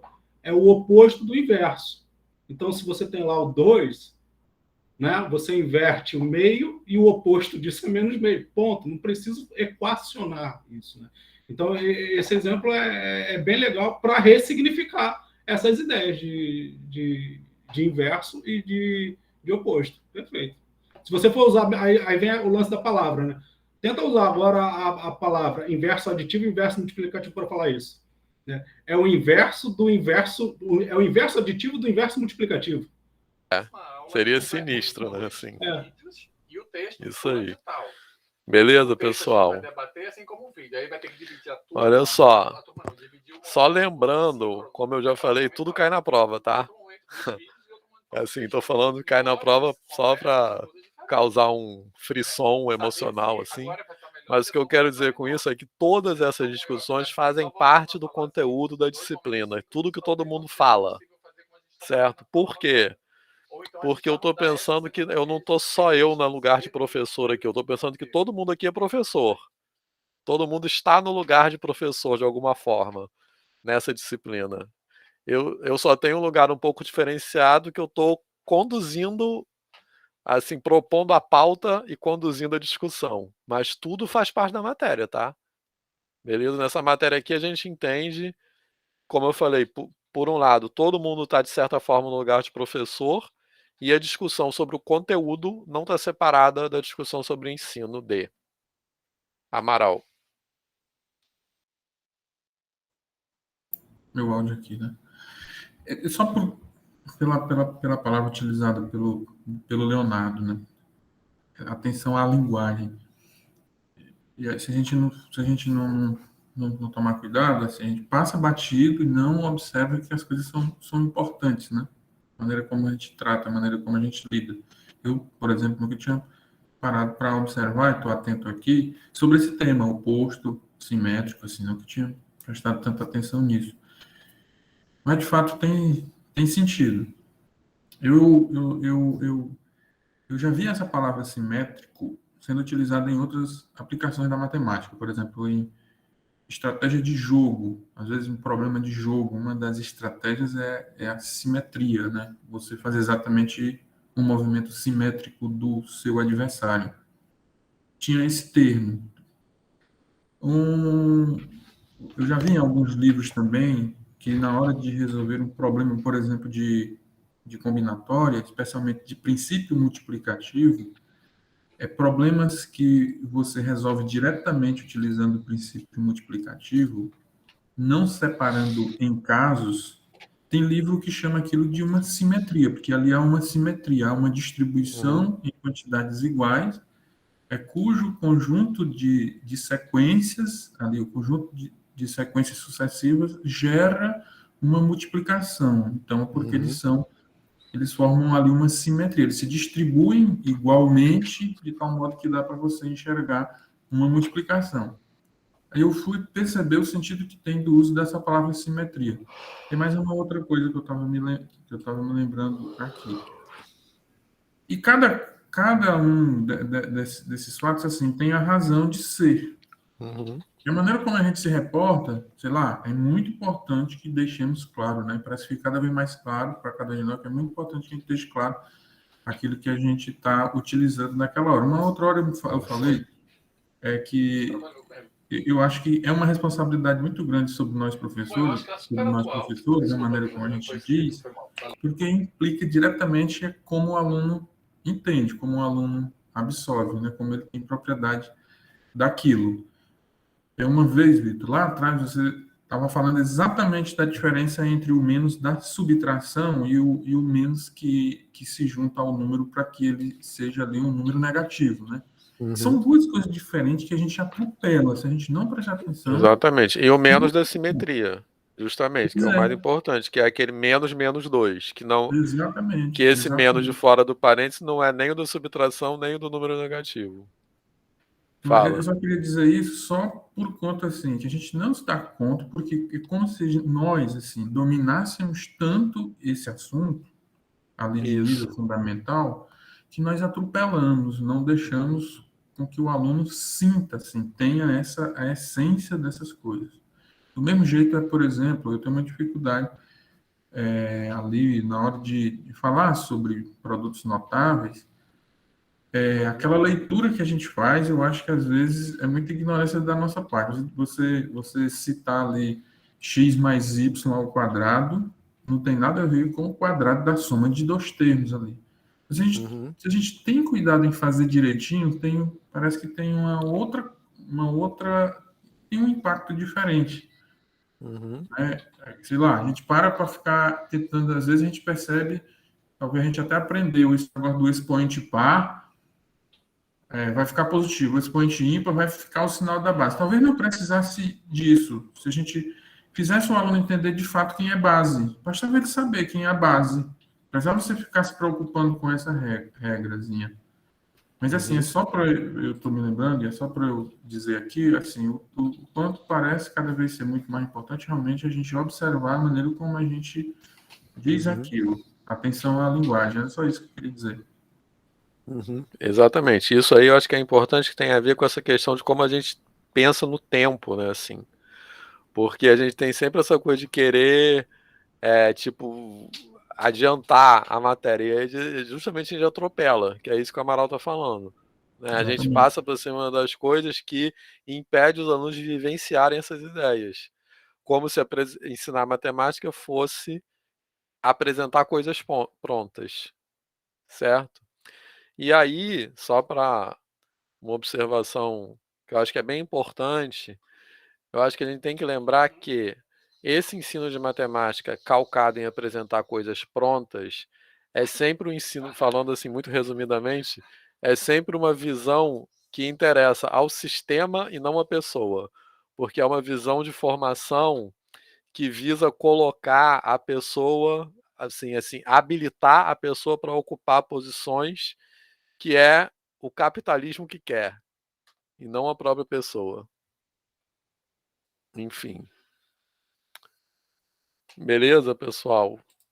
Muito legal essa discussão. Posso continuar aqui? Então, recapitulando. Recapitulando não, só lembrando. Então, cada coisa dessa é um teorema, tá? Isso aí ficou claro para todo mundo? Se eu fosse fazer a demonstração, se fosse fazer a construção detalhadamente, eu teria que demonstrar cada coisa dessa, tá? Aí tem um livro que está lá nas referências, que é um livro que tem todas essas demonstrações, quem quiser olhar, que é do... esqueci o nome do autor. Mas tá lá nas referências, é do... não vou lembrar agora, mas chama Construção dos Números, tá? E tá lá no arquivo PDF que tem as referências bibliográficas da disciplina. Beleza? Enfim, mas aqui, então, eu vou mostrar como exemplo apenas uma demonstração dessa, tá? Por quê? Porque o que eu quero destacar é que todas essas demonstrações, elas usam de forma muito central, novamente, o princípio da indução como axioma, tá? Por isso que eu falei, né, estou dando muita ênfase ainda, que a gente está acostumado a ver o princípio da indução como uma ferramenta, né, quase como uma coisa assim procedimental, e nessa construção ele tem uma importância conceitual central, né, porque ele é caracterizador dos números inteiros. Tanto que ele aparece, né? Eu estou mostrando aqui que ele aparece várias vezes, beleza? Tranquilo? Então, eu peguei como exemplo a associatividade da soma, que eu vou demonstrar. Então, como é que é essa demonstração? Olha só. Eu vou considerar o conjunto, né? Eu quero mostrar que isso equivale, né? Isso equivale para todo MNP pertencente a N. Beleza? Tranquilo? Então, o que eu vou fazer? Eu vou considerar M e N fixos, tá? Então, é como se eu estou pensando assim, ó. Para cada... aliás, para cada não.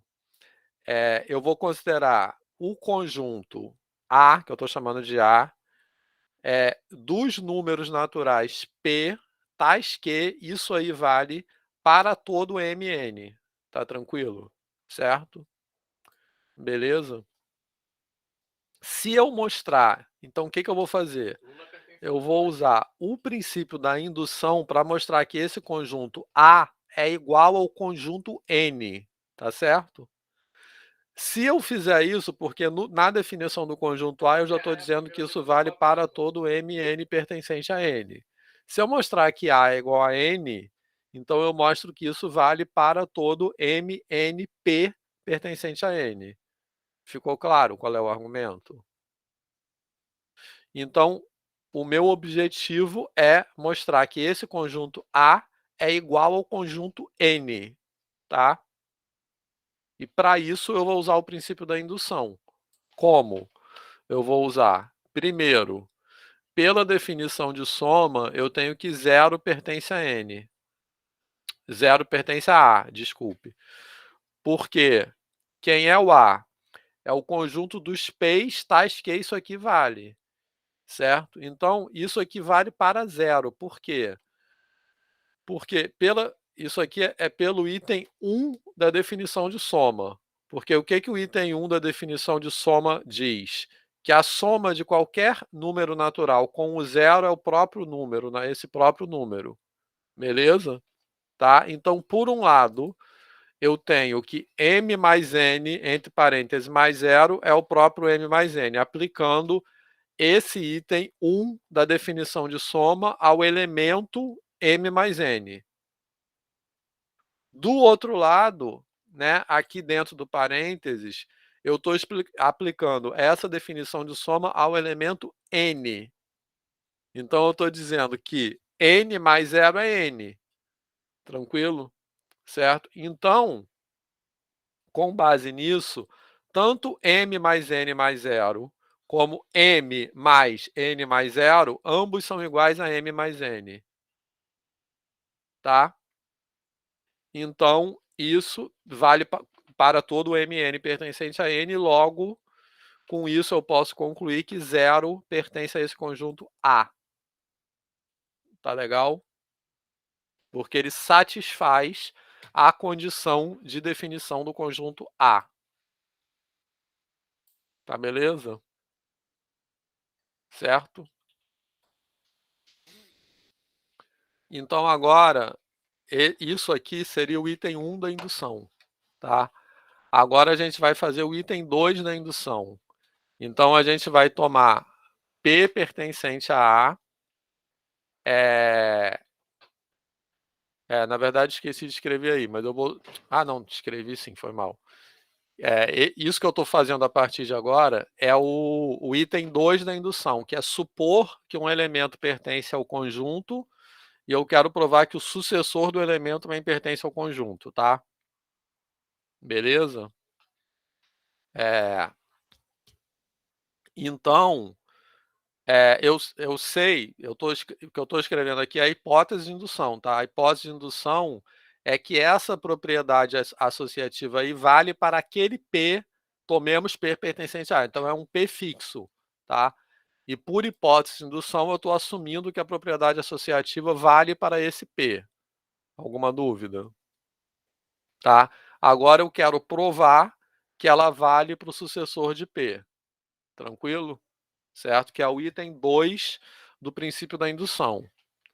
Então, aí eu vou fazer essa conta, repara que nessa primeira passagem aí eu estou usando a definição de soma, porque o item 2 da definição de soma nos diz que um número natural, certo?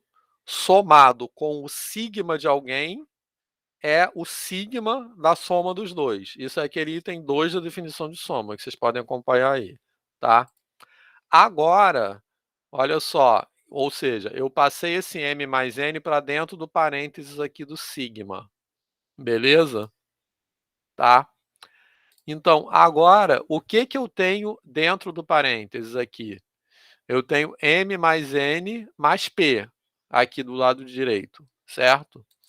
Aí eu posso usar o princípio da indução, porque eu sei que a propriedade associativa, por hipótese de indução, se aplica a P, tá? Então eu posso fazer isso. Como eu disse, aqui, nessa passagem dessa linha para outra, eu estou usando a hipótese de indução. Beleza? Ou seja, que a propriedade associativa vale para P, tá? Novamente, eu estou usando a definição de soma, porque a definição de soma nos diz que sigma da soma de dois caras é o primeiro mais o sigma do segundo. Tranquilo? Então, eu estou usando novamente a definição de soma nessa passagem. E aí, de novo, primeiro eu tirei o m, depois eu tirei o n. Então, estou usando novamente a definição de soma, né? O item 2 da definição de soma diz que quando eu tenho sigma de uma soma, eu posso tirar a primeira parcela para fora do parênteses. Então, primeiro eu tirei o m, depois eu tirei o n. Então, eu chego nisso aí, que completa a prova, certo? Porque isso aí mostra que o sigma de P pertence a A, porque olha só, eu tenho que m mais n mais sigma de P é igual a m mais n mais sigma de P. Então, o sigma de P também satisfaz a associatividade da soma. Então, ele também pertence a A, certo? Então, com isso, eu completo o item 2 da indução. Qual é o item 2? P pertence a A implica sigma de P pertencente a A. Tá? Beleza? Tranquilo? Então, pelo princípio da indução, eu tenho que esse A igual a N, né? Porque o princípio da indução diz que qualquer conjunto para o qual valem essas propriedades 1 e 2 tem que ser 0 pertence a N e P pertence a 0 pertence a e P pertence a implica é igual ao conjunto de todos os números naturais. Beleza? Então, com isso eu concluo que aquela propriedade vale para todo P pertencente a N. Beleza? Se alguém que perdeu algum passo, podem perguntar, obviamente, tá? Mas o principal é entender o seguinte: a estrutura dessa demonstração qual é? Eu quero provar que uma propriedade vale para todo elemento, certo? Aí, eu defino o conjunto dos elementos para os quais aquela propriedade vale, certo? Aplico indução nesse conjunto, concluo que o conjunto é igual a n, logo a propriedade vale para todo número natural. Beleza? Certo? Daisy. Então, voltando àquela questão do n com zero, né? Essa demonstração é porque ela é baseada na ideia do Peano, considerando o n incluindo zero, né? Uhum. Existe um outro tipo de demonstração, não nessa linha, que seja baseada naquela ideia de que o conjunto n é a partir do 1, e aí Existe, seria considerando o primeiro elemento a ser testado aí como número 1? Existe, mas seria bem parecido com essa, não muda muita coisa. Sim. Entendeu? Tá. Mas é a mesma estrutura. Sim. Porque aí a gente basicamente mostrou a questão da existência do elemento neutro, né? Na associatividade, depois para um P, considerando a hipótese, e depois para o sucessor do P. Aí fechou a demonstração pela indução. Isso poderia ser feito iniciando com 1, né? Poderia. Tá bom. Mas eu alteraria a construção axiomática desde o começo. Sim, sim. Mas é tudo meio, pode ser adaptado, entendeu? Sim. Alteraria desde a época, desde o período que você veio falando sobre conjunto, até definir conjunto, depois as propriedades, tudo diferente, né? Isso, tá joia. Exatamente. Felipe. Boa tarde, pessoal. Professor, só queria colocar assim que tanto a aula da terça quanto essa aqui de quinta faz refletir bastante, porque faz um tempo que eu não vejo isso, né? Pelo menos uns 10 anos, ou não, um pouco menos. Mas, assim, quando eu via isso, a gente ficava preocupado em provar, na demonstração, e não essa questão essa ressignificação que você está trazendo para a gente com relação ao princípio da indução infinita, como assim, essa ideia do sucessor como chave, como uma coisa, não como uma ferramenta. Então, eu quero demonstrar, eu vou fazer um algebrismo, então eu vou trazer aqui a indução só para resolver esse problema aqui e conseguir demonstrar. Não é isso. O princípio da indução ele está intrinsecamente ligado à formação do conjunto dos naturais, a todas essas propriedades. Então, isso está me fazendo refletir muito e ainda estou ruminando tudo isso aqui. Está sendo bastante legal. Muito obrigado. Então, eu que agradeço pelo depoimento, porque a minha intenção é exatamente essa. Eu acho que na graduação a gente relata as demonstrações, entendeu? Aqui eu não quero relatar, eu quero falar sobre, entendeu? Então é bem isso qual é o papel das coisas, né? Isso que eu estou chamando de problematização, beleza? E nesse sentido, por isso que eu não acho que precisa, que acrescente alguma coisa, fazer todas aquelas demonstrações, porque elas todas têm essa mesma ideia. Qual é a ideia? Eu quero mostrar que vale para todo número, então, natural. Então eu defino o conjunto para o qual vale, uso o sucessor, uso o princípio da indução e mostro que vale para todos. Então, eu quero destacar isso. Qual é o papel das coisas na construção? E não ficar fazendo todos, entendeu? Que é bem nessa direção, eu acho que o Felipe falou. Beleza, pessoal? Mais alguma pergunta? Podemos passar para a relação de ordem. Tá, então olha só. A definição da relação de ordem em N. Beleza, pessoal? Alguém quer falar mais alguma coisa ou posso continuar? Certo. Então, a definição da relação de ordem em N é assim, ó. Eu vou pegar 2 números naturais e eu quero definir quando é que um é menor ou igual do que o outro, tá? Beleza? Então, eu vou usar uma forma de definir menor ou igual que só vale quando eu estou considerando só elementos positivos, tá? Que é assim, ó. Eu vou dizer que M é menor ou igual a N se existe P pertencente a N, tal que N é igual a M mais P. Então, eu estou dizendo que N é maior ou igual a M, se N é igual a M somado com alguém, certo? Mas isso só é verdade, quer dizer, isso só pode ser feito dessa forma porque todo mundo aí é maior ou igual a 0, entendeu? Beleza? Tá tranquilo?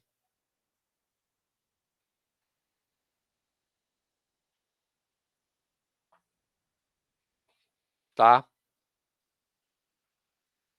Certo? E aí, como esse P aqui pertencente a N é um número, como nessa construção eu estou considerando o 0 pertencente aos naturais, por isso que eu tenho menor ou igual, tá legal? Beleza? Porque esse P pode ser 0, tranquilo? Quando ele for 0, eles vão ser iguais. Tá legal? Certo? Então, eu vou incluir um outro item aí, quando é que é estritamente menor, certo? Quando esse P é diferente de zero, tá? Beleza? Tá? Alguma dúvida nisso?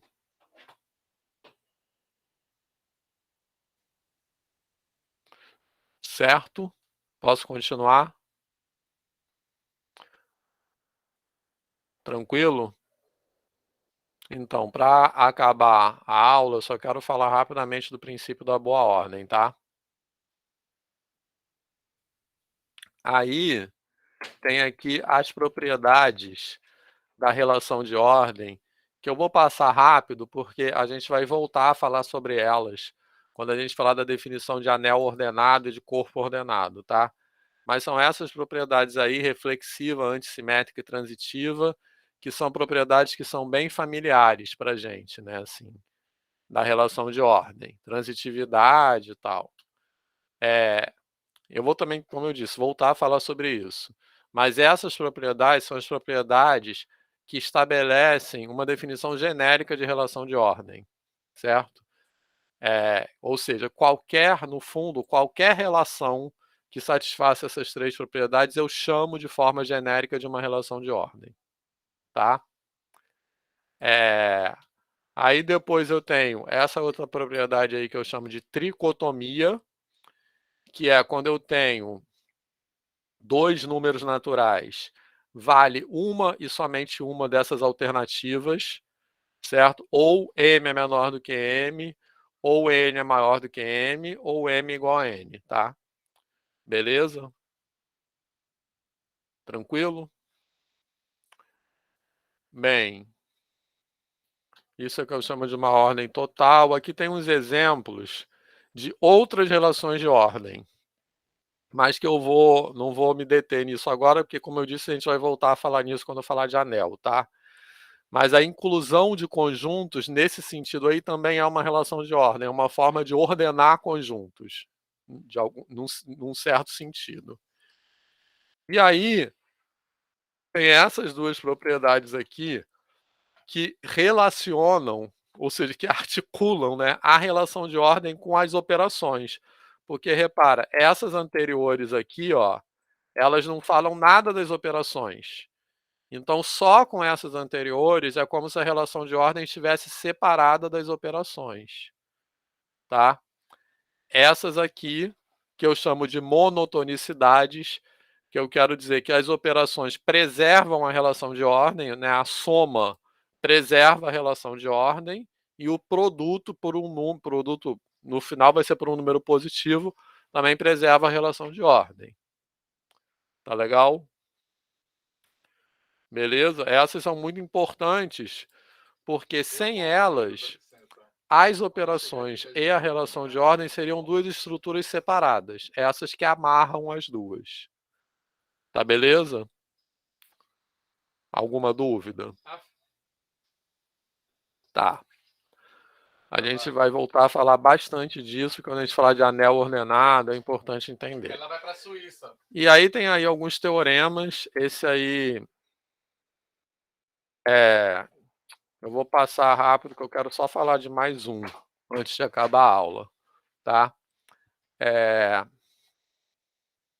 Que diz basicamente que uma coisa que é bem familiar também, né? M é menor que N, C e somente C. M é menor ou igual a N e M é diferente de N, né? Coisa bem assim, razoável, mas que não é, que eu preciso demonstrar isso como um teorema, porque não é isso que estava escrito na definição, tá? Estava escrito na definição, o que diferencia menor ou igual de menor é aquele P que eu somo ser igual ou diferente de zero. Então é só para dizer que é a mesma coisa. Tá beleza? Certo? Tranquilo? Mas essa definição aí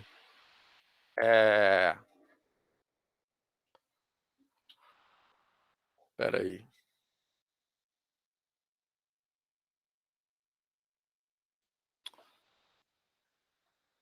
Eu vou passar.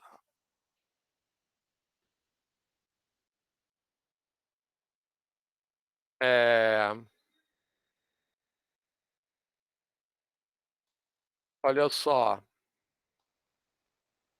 Já está muito no final da aula, na verdade, eu acho melhor a gente deixar para fazer isso no comecinho da aula que vem. Porque eu acho que tem algumas coisas delicadas aí nessas demonstrações, tá? Beleza? Mas se vocês quiserem, vocês podem olhar esses últimos slides, certo? Ô, Vitor, aí a próxima aula é já nesse sábado? Não, esse sábado é feriado enforcado, né? Seria meio chato. Tá Dia bom. 6, tá? Show. Beleza. Então a próxima aula é quinta que vem. E depois sábado, 1h, tá? Vitor, Fala, você Adriana. pode voltar lá nos slides anteriores, ali na parte, quando você enunciou a relação de ordem, rapidinho, antes das propriedades, por favor. Isso, esse aí. Uhum. Só tem isso, né, nesse slide? Só. Tá, rapidinho, Porque, só rapidinho. não sei se vocês repararam que todos os PowerPoints já estão lá, tá? Disponíveis. Eu vi. Daisy. Valeu, Vitor, já Então, mexi aqui já. Obrigada. Eu vi lá que você postou o material e vi também que tem modelos de provas anteriores e lista de exercícios, que eu ia até te pedir isso. Eu estou sentindo falta de exercício para ver assim o que eu estou entendendo de tudo que foi dito até agora. Então, uma boa opção é pegar lá essas provas anteriores e os exercícios. Tá. Sim. Vou tentar fazer e aí qualquer coisa a gente pode discutir. Alguma dúvida? Claro. Eu só botei uma lista de exercícios por enquanto, mas eu vou botar mais. Sim. Dessa parte da matéria, os exercícios são esses próprios teoremas. Sim. Entendeu? Mas depois vai ter mais coisa. Beleza? Então tá bom. Eu perdi, eu não sei se eu vou ser repetitiva aqui, mas vou perguntar só para eu entender. Eu perdi a primeira aula, né, que houve síncrona, e estou voltando assistindo tudo, mas ficou decidido que são quantas provas nessa disciplina? 2, além das 2 provas, um trabalho, não é isso? 2 trabalhos, que podem ser em grupo ou individual, é isso? Um individual, outro em grupo. Então tá bom. Mas e aí, isso está escrito lá na sala também. Hã? Não tá lá no... Você botou lá também tudo lá direitinho. Acho que tá em roteiros também, né? Oi? Eu acho que tá em roteiros também naquela pasta. Não, tá na pasta que tem... Peraí. Tem uma pasta chamada Programação, que tem um arquivo PDF explicando isso tudo. Tá. Além disso, tem no tópico Avaliação, que já tem o que é o trabalho 1 e o trabalho 2. Entendi. E aí agora eu pergunto para os colegas, tem gente aí já com um grupo formado, ou ninguém viu nada ainda? Essa turma não tem grupo Zap ainda não? Não tem. A gente não tem. Não temos. Tá. Não. Então criem, porque Isso. acho que é bom para ir começando a ver isso, né? Eu vou criar. Pode criar. Fazer? Pode criar e manda o link pelo Google Pela Classroom. sala de aula da Classroom, né? Isso, exatamente. Tá, joia. Então, eu vou criar e aí me coloco à disposição. Quem quiser fazer grupo comigo, porque eu gosto de me antecipar para as coisas todas e quem quiser, estou à disposição. Beleza. Então vou lá que eu tenho outra reunião ainda agora, tá? Olá, pessoal. Boa tarde. Vitor, obrigado pela aula. Um abraço. Valeu, gente. Tchau. Funcionário público e bom feriado. É isso mesmo, bem lembrado. Pode crer. Para nós que somos parasitas, né? Isso aí, baderneiros. Brincadeira, Até mais, né? gente. Um abraço Tchau. em todos, gente. Fiquem com Deus. Valeu. Tchau.